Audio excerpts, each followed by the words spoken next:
I am woman, I am fearless, I am sexy, I'm divine, I'm unbeatable, I'm creative, honey, you can get in line.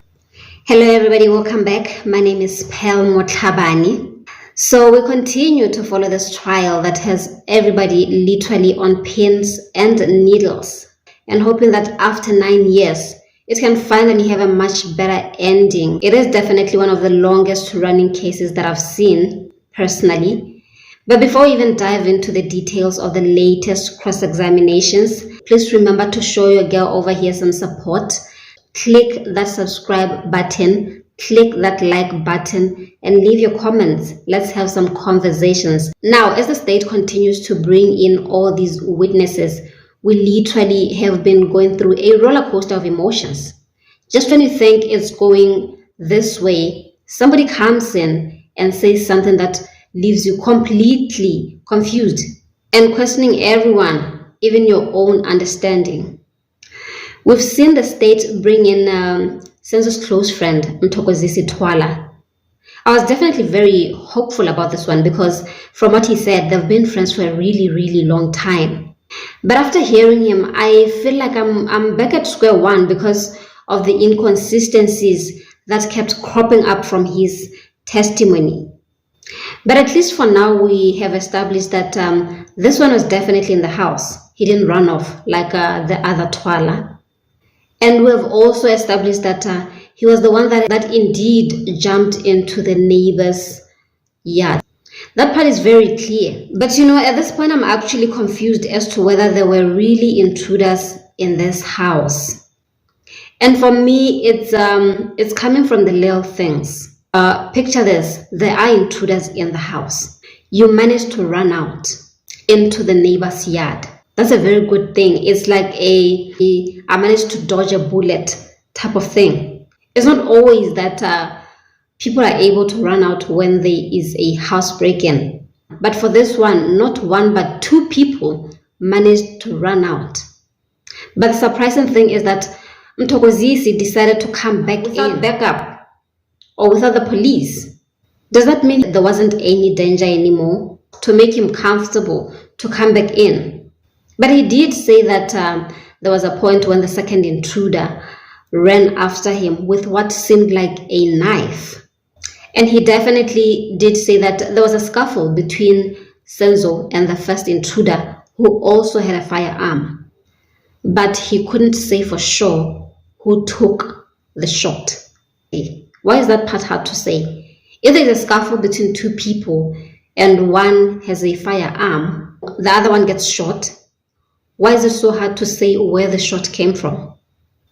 Definitely, the man could not have shot himself. The law is very tricky. The law is very, very tricky. Now, it seemed to me that this friend of Senzo's had a very good look at the first intruder, because he did indicate that unlike the second intruder, who was wearing a hoodie, this one was not having anything to disguise himself. He even had some facial descriptors of the first intruder. Now, why is it so hard to get to the part where we're able to narrow down the 5 accused? Out of this 5, can we identify intruder number 1? Am I missing something here? Now, there are parts of this testimony that really confused me. He did say that Kelly came running in with the intruder right behind her.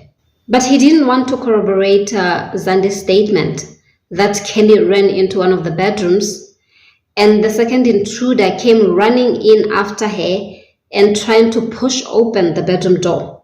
He didn't want to confirm that. He said he didn't remember. But he was the one who also said those houses are really small. So if something like that actually happened while you are in that small space, shouldn't you be able to remember that? Like if a man came running after a woman and trying to push open the door that the woman ran into, wouldn't you remember that? I mean, I'm already picturing that scenario in my head. It's kind of hard not to picture it, unless it did not happen, of course. And then there's this one where Zandi described to the court so vividly about how the push between Longwe and the intruder happened. He said it happened like You know, the way rugby players do it. So in my mind, I'm already seeing what she meant. But Mtokozisi does not remember that. It almost seemed as if they were not in the same household. Then came the part where he was jumping back into the Khumalo yard from the neighbors. He said when he jumped back in, the first person that he met was Makhumalo, the mother, by the kitchen door. And as he turned, there was Senzo lying on the floor. Now at this point, I did wonder because, you know, the neighbor, Kaya, did say they ran towards the direction of the park before coming back to the Khumalo house. Why were they running to the park? Who were they running after?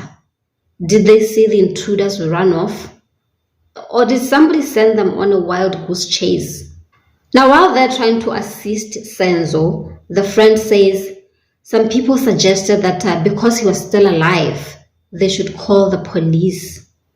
How about call the police because it's the right thing to do?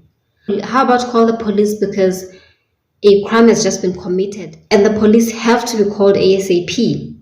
Lastly, the part that I had hoped to get more clarity on was that of Longwe's SMS downloads.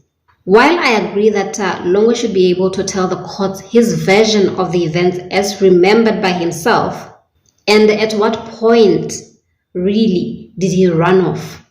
Were there any shots while he was still around for him to be able to write that SMS? Whether at the time of the scuffle and the shot going off, was Longwe still in the house?